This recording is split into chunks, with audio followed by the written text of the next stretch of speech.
الملعب ناحية عماد الدحماني. عماد يلعب الكرة ناحية المهدي كريم، بإمكانه التسديد.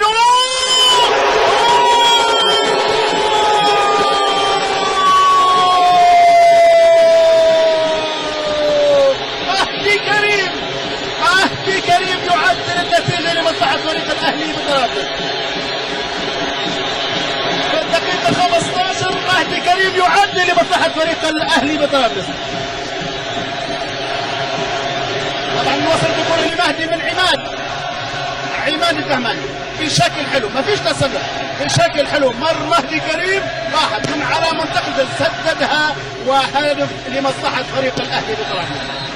إذا النتيجة تصبح هدف مقابل هدف. لاحظ لقطات العادة، لاحظ قوة التسديد بكل قوة استقرت على يسار أسامة السنوسي حارس مرمى فريق المدينة. محمد بختة والمدرب فرحات سالم. تعود كارا سدد.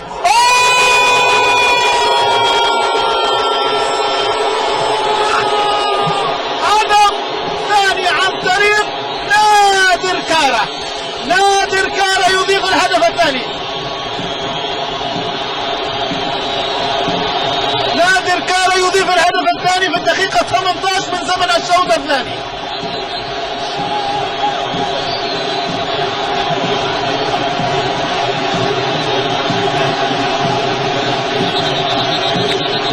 فريق الاهلي بطرابلس راح يلعب محمد المغربي، راحت لقطات العاده. هذا محمد المغربي لعب الكره ولكن عادت لنادر كارا، وجد لنفسه مكان وسدد